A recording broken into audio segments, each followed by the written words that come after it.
What's that? So we're live. Oh, I don't know what the heck that was. I've never seen that before. Skype, your ability to always amaze me is so wonderful. I'd like to put something on the front page of our site that says, no, we don't want a guest post by you, no matter who you are. I get those emails every day. And then the people will just resend them. Hey, not sure if you missed this or wanted to throw this offer by you again. This is really arrogant, but I'm going to say it anyways. When Microsoft Teams launched, I got an email from somebody asking if they would like commentary on where they think the direction of the platform was going. And I almost wrote back. I said, yeah, I would like to meet someone who knows more about Teams than I do.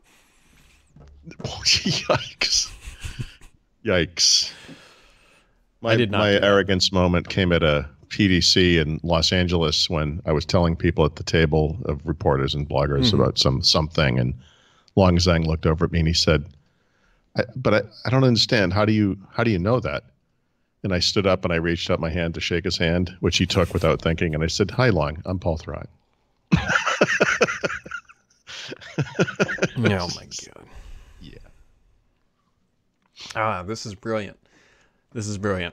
So we'll start the show in here in a second. So right above me is my office, my normal, where I'm off, writing and doing whatever. And I created the post on the front page where this, if you go to Thurrott.com, you'll see that.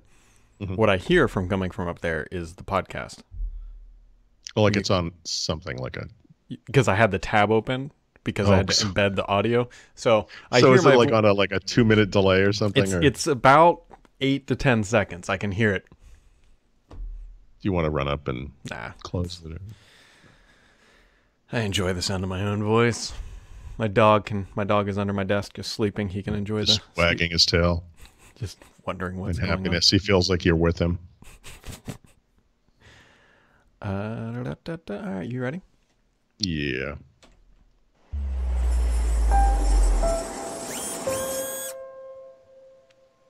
So, had a weird thing happen yesterday, Paul. Okay. My wife looked at me and said, "What are you going to talk about on your podcast tomorrow?" And this is like when you're watching a movie and somebody breaks the fourth wall. Yeah. My wife was just. So what were you doing when this came up? We were just chatting. She was just trying to, be a part of my career or something. And she's like, "I'm going to read your book soon." I'm like, "Wow." What? Yeah. See, my response to that would have been after a considered pause. Mm-hmm. I would have been like, "Who are you?" Well, actually, even better. What I told her was like, "There's an audiobook, so you could just listen to it." Sure. And then she looked at me and she goes, "I don't have to pay for it, do I?" Oof. Yeah. Yeah. Anyways, no. She looked at me and she was like, "You should just talk about Apple tomorrow." Just talk about Apple? Yeah. Why? What have they done? And then I was like, whatever. Then we started talking about food or something. But it actually did bring up something that I think is relatively worth. Brad, listen, I can't be clear enough about this. Your wife is not setting the agenda for this podcast. Okay, I love the woman. I appreciate that she puts up with you on a daily basis. It's going to get real weird when we start talking about vacuums because we bought a new one. Okay. But in this picture, I think is perfect. So, Paul, I think it's very easy to make the argument that Microsoft and Apple are friends and they don't compete in anything. That's not strictly true. But it's not by the line true. But yeah, okay. I guess the way to put it is if you look at the majority of the ways in which Apple makes money, and then you look at the majority of the ways in which Microsoft makes money, there is no intersection there at all. Yep. Both of these two companies, circles, it's like those, what do you call that diagram where the two circles overlap? There's a little sliver in there in the middle. Mm-hmm. That's like Surface PCs would be in there with MacBooks. Technically, I mean, they both sell cloud storage for consumers. Oh, come on. Right? Nobody. No, I'm just technically. I know. I know. I'm going to interject. People buy iCloud because they're duped into doing it because they don't know any better. Look, we all go to business with our own models. I'm trying to think of something. Yeah.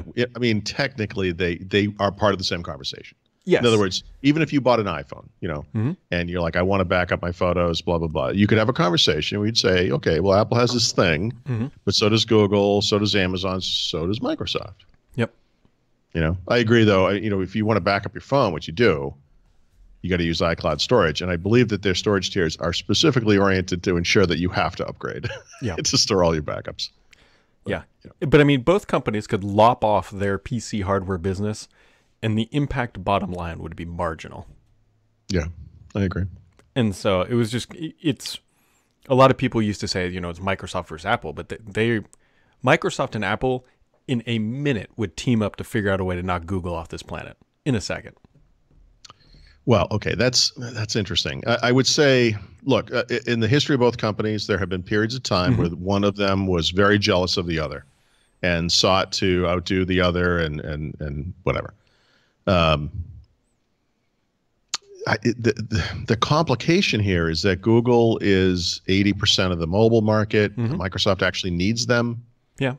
Microsoft in the current vibe of the company, kumbaya, partner with everyone, we're all friends, would be more likely to partner with both of these companies than to team up with one against the other. Unless, I guess, maybe Apple offered them something lucrative in return. But I can't imagine what that might be. Anyway, okay, but sorry, you're working on a premise. No, it's really just that Apple and Microsoft are much better friends than they are enemies. And Did your wife put this idea in your head? I'm just curious. Kind of, but not really. But then I just started thinking about it. I was actually looking at my grass this morning because I'm waiting on a bunch of fertilizer to show up, and I'm sure some FBI agents wondering. Everyone waiting for this show to start was waiting for fertilizer to show up, Brad. But please. And I was just looking at it. I was like, Apple and Microsoft are they don't compete. They don't. Their products don't overlap really in any meaningful way.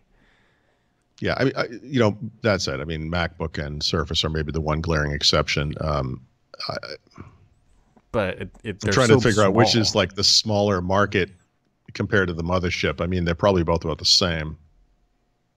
I don't know. I mean, Surface is a much smaller business than Mac, but compared to the overall revenues of the company, they may be roughly comparable from a percentage standpoint or something. I don't know. Yep. Until Apple goes into AR business and wipes HoloLens off the planet, then we have other. Well, I've spent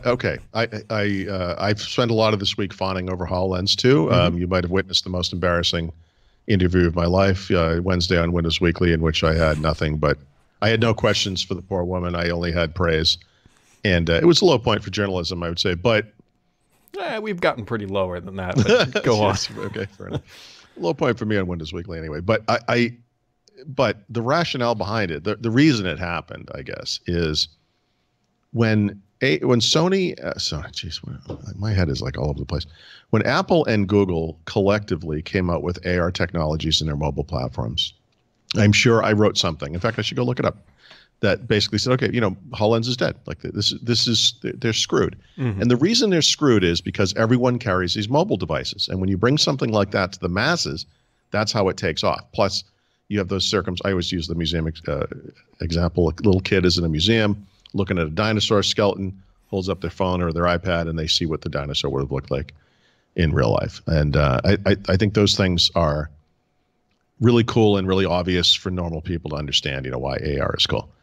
But you know what? In watching the HoloLens 2, the presentation, the announcement, and then more important, talking to this woman the other day from Dynamics, who works on the mixed reality apps at Microsoft. She said something really interesting that I think drives home the point, which is that the reason HoloLens works is because you wear it in your head and you're not holding anything in your hands, and that and I think it's the reason Apple is themselves working on glasses or whatever, because for this thing to be really valuable, you need to be able to use your hands, like when you're holding the device in your two hands, which you would be usually, or maybe one hand with a phone, you are by definition not interacting with anything. You're just viewing. It's a consumption experience. But for the creators, and I mean literal creators, the architects, the car designers, the the guys who were doing like the plumbing on giant infrastructure and have to figure out which part went bad or whatever, and they're working with this 3D model in real space. You need something with more fidelity. You need something that has this ability where it's just you're wearing it and interacting with your hands. And so I used to really think that, really thought this, that the emergence of AR and mobile was going to kill HoloLens, and now I think they're going to coexist. Yeah. And Microsoft has put a lot of their consumption AR experiences on mobile too, right? Remember the demonstration in the past? This would have been a couple of years ago, maybe a year and a half ago, where probably Ford, they brought up, I think it was Ford, the car maker. They were showing how a designer using HoloLens could walk around the car and tweak it and do all this other stuff. But then they had guys with mixed reality headsets on who were just kind of viewing it so they could see what it looked like. And it was like, and still be sort of 3D or whatever. It actually makes more sense to use a tablet because you could all be in the same room, all talking to each other, walking around the same, not really their car, and still viewing it in 3D space, right? Right in the room. So I think they're going to coexist. Yeah. If that makes sense. I don't know. I mean, it makes sense. I mean, Microsoft's going to have a certain amount of lead, especially in the enterprise space, before other products come out. Apple typically does not target the enterprise. Google, waffles a little bit between both. Well, yes, I was, before I dismiss that, I would say, listen, one of the reasons the iPhone was so successful is that CEOs and C-level executives at companies, when this thing first came out, went to their ID departments and said, get me one of those phones. And they were like, I can't do that. It doesn't go to our enterprise systems. And they were like, I don't care. I don't care. That's the phone I'm using. And it really drove iPhone into the enterprise. If Apple is able to come out with AR glasses that look like glasses, and obviously you could put the iPhone in your pocket and still have the use of your hands. That could be a game changer in the same way that the iPhone was. So I'll just hold that as like the asterisk. You never know. Sure. And you should never count out Apple. But what you said is essentially correct. Apple is probably not going to target the enterprise with this device, right? They're going to aim it at consumers. But, sometimes when stuff is good enough, the usage kind of drives itself. Yeah. Well, yeah, if that's what people are bringing into the office, a company's not going to go out of their way to buy more hardware.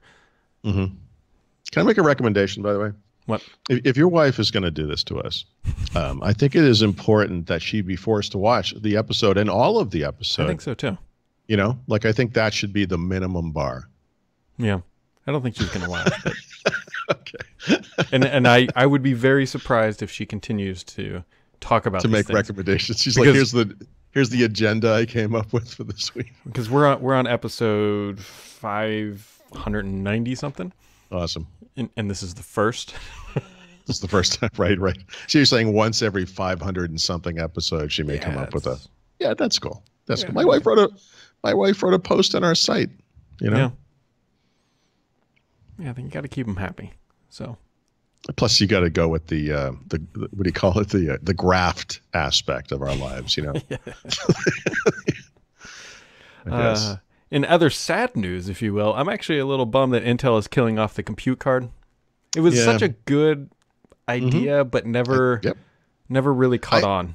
I had to look it up because I when I saw that, I think I saw it on Twitter or wherever I saw it, the headline, I was like, oh man. I had kind of forgotten about it. For people who don't know what it is, it looks, imagine a credit card, but 3 times as thick. And it was a compute module that had CPU, memory, and storage and supporting chipsets and everything in this thing. And you could plug it into a dock and it would become a computer with, screen, keyboard, mouse, whatever. Next Dock, those guys that made the Windows Phone based and Pi based and whatever else based, Raspberry Pi based, that is, laptop shell, made a version for the compute card, and they opened it up for third parties to make their own computers based on this thing. I don't think any of them did. This happened 2 years ago. And looking it up, what I realized was they never updated it, right? Yeah. So they put out it was a 7th gen Intel Core, whatever chipset. It's never been updated. And the reason we found out about this is because the Next Dock folks posted a blog post and said, hey, bad news. We've heard they're not going forward with this. And therefore, we're temporarily, or for now, we're going to halt development of this thing. And then Intel said, actually, yeah, we're done. It's too bad. It is. It's a good idea. The premise of it was, it was neat. Yeah. It's a little thing. You just slide in and bam, you get an upgrade. It was relatively easy. Although I mean, there are other things, right? We know Yeah. they're like Kangaroo, I think was the name of that kind of small form factor computer. It's kind of cool. Even has a fingerprint reader on it. Yep. Intel and other companies sell USB key based computers.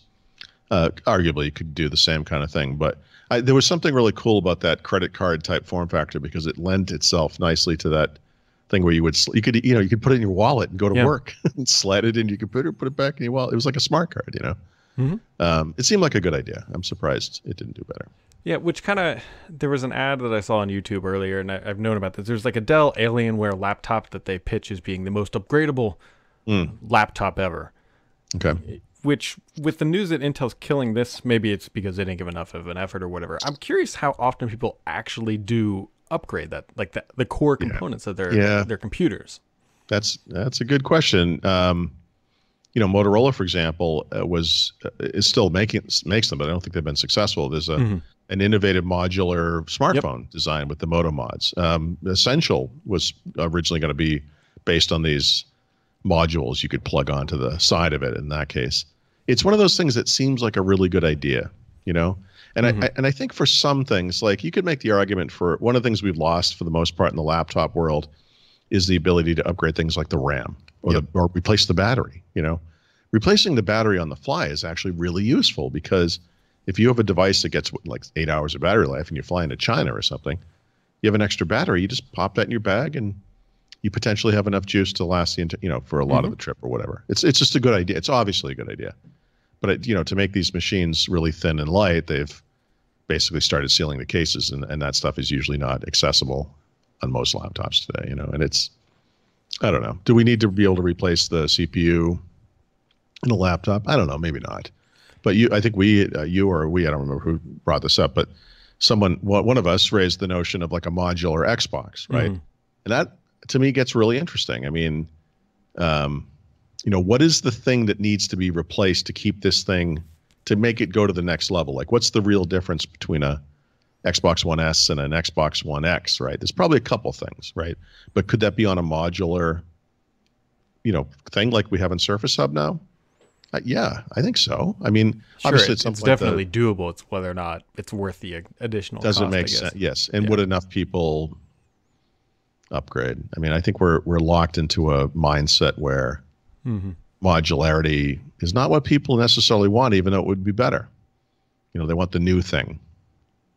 They could sell a sticker with it you can put on the outside or something. Yeah. Sega tried this. Remember the Genesis? Was it 32X or what was it called? Yeah, 32X. And they also had like the CD. You could kind of stack all the stuff on it. The Mega Drive or something. Nintendo had one too, actually, because I remember if you bought Perfect Dark, you would have to buy this little, it was like an additional, it was like extra RAM if you wanted to play, I think with four people, and you had to put it in the machine. That's funny. There were a lot of things like this. And television had a plug-in voice module, a plug-in computer module, a plug-in Atari VCS emulator module. You could kind of daisy chain them, I think, But if you wanted to play like B-17 Bomber and hear the guy talk, or actually to play the game at all, you had to have that voice synthesizer add-on. But yeah, those company's not really around anymore, is it? Yeah. Well, Mattel is, but you know what I mean. Yeah, and then I'm bringing this up for a specific reason. According to US Gamer, Walmart is looking at getting into the game streaming stuff. Dude, sorry to interrupt, but I have to explain why that is so beautiful. I saw that headline this morning, and I spit coffee all over the place because yesterday something interrupted me, and I didn't tweet what I was going to tweet, which was, when you think about it, Google getting into the game streaming market makes no more sense than Walmart doing it. That was in my head yesterday. And then I saw that headline and I was like, you got to be kidding me. This is not like Onion headlines anymore. This is like the Onion becoming real life. Yep. It's crazy. I would be willing to bet that if they do this, it's built on like Microsoft services. Or Google's for that matter, but I cannot imagine Walmart investing in building this thing from scratch. No, listen. Someone asked me today in the Ask Paul post, whether it would make more sense for Google to do this thing where they're kind of like the back end for other companies. Like they could supply the infrastructure for Nintendo or Sony. And I was like, that's exactly what I think. And I also think they could do it for game makers of all sizes, Activision, EA, all the way down to the ID at Xbox type guys, although those guys go to Microsoft. But, I think that makes more sense. But as I was writing this response, which is really easy to write because it's like, yeah, I totally agree with you, is basically my response. What occurred to me was maybe that is the plan, right? That what Google is really doing right now by presenting an end user based service is proving that it can work, right? In other words, if you're Activision, right? Activision makes Call of Duty. You don't want to put Call of Duty on someone else's network if you don't have to. But actually, that's not a good example because they already do that. But like EA has their own kind of network or whatever. Origin, and once they know it works, they could say, well, we'll bring Origin to your service, but we'll be the guys doing it, right? Like we're not bringing our game. You can't get our game on your service, but you can get it through Origin on your service. And I think that might be, if not their fallback plan, then literally the point of this. You ready for my conspiracy theory here? Yeah. This is not directly tied to that. I bet that Microsoft is trying to get Steam to use xCloud. Oh, right. And my evidence for this, again, conspiracy theory, no inside information, is that's why Halo is in Steam. You can get Master Chief Collection through Steam. And I bet that this is Microsoft saying, like, look, we can work together. I wish they were that strategic. My belief is that the reason they're doing it is because the new Microsoft is agreeable to everybody. They had that insane person, Tim Sweeney, up on stage for HoloLens 2 for no reason whatsoever. That guy has been the most critical person on earth about Microsoft's online store, and particularly their store for gaming, and their desire to supposedly to kill all gaming. He was defending Steam back then, by the way. He hates Steam, right? And now he has his own store, I think the health of the gaming ecosystem requires Steam to be a thing, and I'm sure that's their primary thought there. But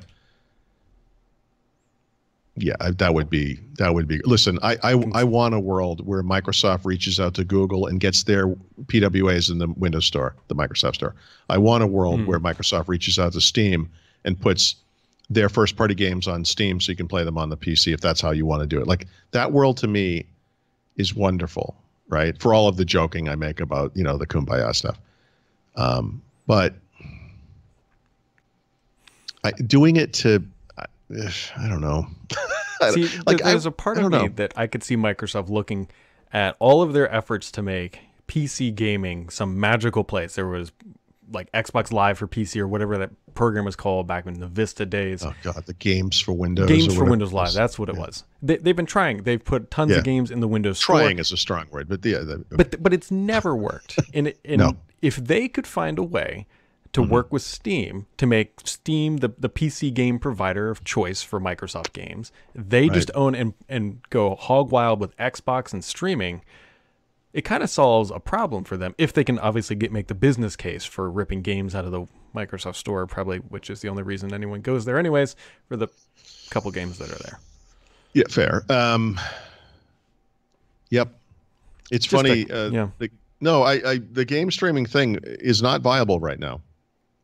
And yet it is already overflowing with companies that are eager to push each other aside to be there for you.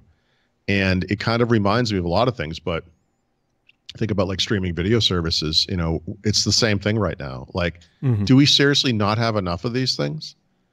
And now Apple's going to join in, and, it's very strange to me. Everyone used to have an MP3 store.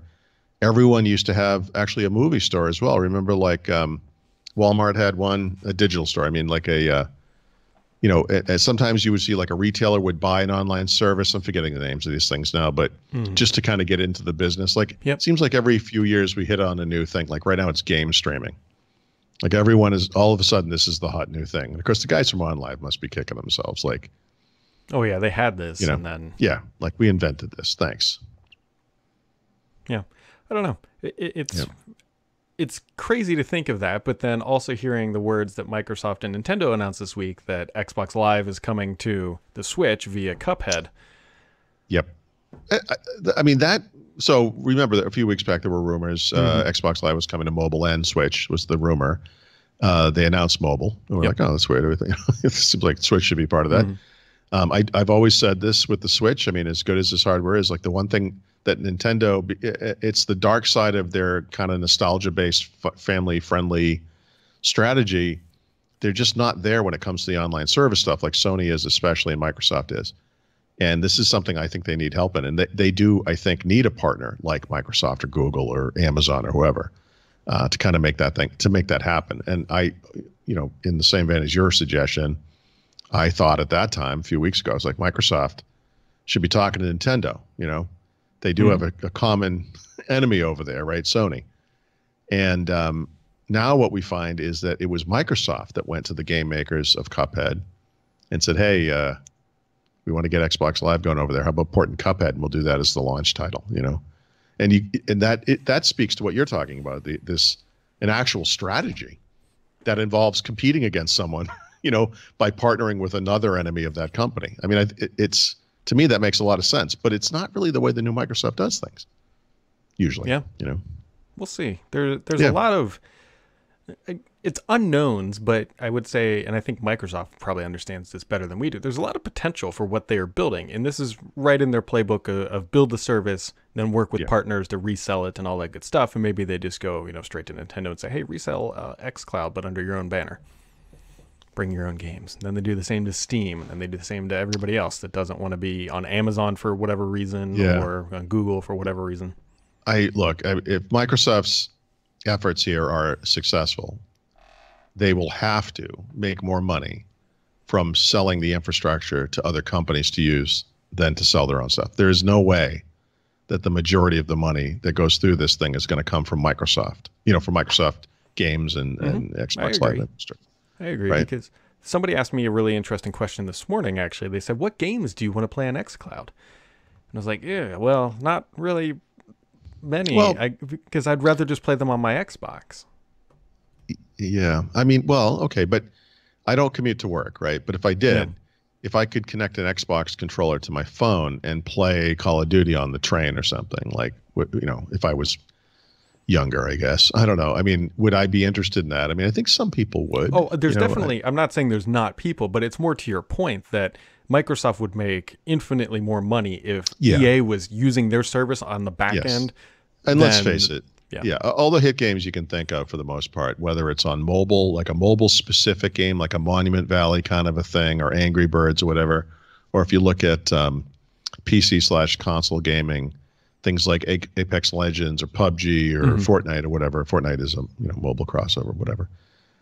Did not come from Microsoft or Sony or Nintendo, right? I mean, they came from some innovative small game publisher or whatever, and that's where you strike gold. Remember the correction of sorts that was in this past quarterly report from Microsoft on the Xbox side came from an unnamed game, Fortnite, that generated an unbelievable amount of revenue through Xbox Live that pumped up their service and software numbers. That was just happenstance. They were lucky that it happened. It had nothing to do with Microsoft. Yep. I think that's where the success is going to happen. And you want to be you want to be the plumbing. Yeah, you really do. For the build the technology and let other people play with it. Yeah, because there'll be 99 games that float through there that do okay or fail or whatever. There's no risk to you, Microsoft, but there'll be the one that is a huge success story. And bonanza, you win big because of all the traffic going through there now, Yep. You got anything else for today, Mr. Thurrott, before we head to New York next week? Oh, God, right. I feel like there was something else. But I can't find it, so I guess not. I do. If you haven't seen it, there's a great interview with Gerard. I kind of butcher his French-ish last name, Metralier, probably, or whatever. I'm sorry, Gerard, but he is the CEO, executive vice president of Corel, and we had met with him in February to talk about Corel Draw Suite 2019 and all the stuff going on there, but we had been meaning to, we being me and Mary Jo, had been meaning to talk to this guy since last summer about some Windows 10 developer stuff. And so I separated that out into its own interview. It's really long, goes into a lot of good stuff. If you're interested in this space at all, and not just as a developer, but kind of just as a Windows enthusiast, just kind of curious about the app platform and whether it matters and what Microsoft has done and how does it impact actual software developers, be sure to read it. It's really, really insightful on his part, I think, and worth reading. Awesome. What about you, Brad? The only really thing I have on the agenda is that podcasting next week might be a bit goofed up because Paul and I, and Mary Jo for that matter, are going to be in New York. So if you don't see them happening certain days, you'll know why. Yeah, so we're going to be busy all day, Monday and Tuesday. That doesn't mean we can't squeeze something in one or both days. I guess we'll see, but it's possible. There'll be zero to 2 podcasts over those days. We don't know yet. So just be aware. With that, folks, that wraps it up for today. Thanks for tuning in, and we'll catch you right back here sometime next week.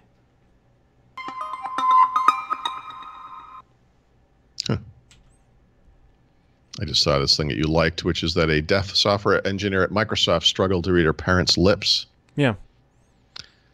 Mark had visited the Microsoft offices in Berlin last year. We met Marcus Ash, right? Mm-hmm. And Marcus works for Laura Butler. And my son is looking to has to do a co-op for school this summer. So I don't know if I told you this already, but I contacted Tina and George, but I also contacted Laura Butler. So he's going to talk to her. And I don't think he would, if he ever ended up at Microsoft somehow.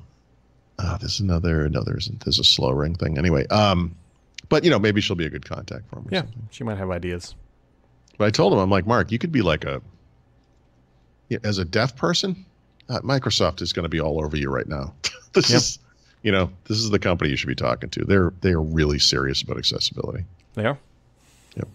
That they are. Alrighty. All right. See you Monday. Bye.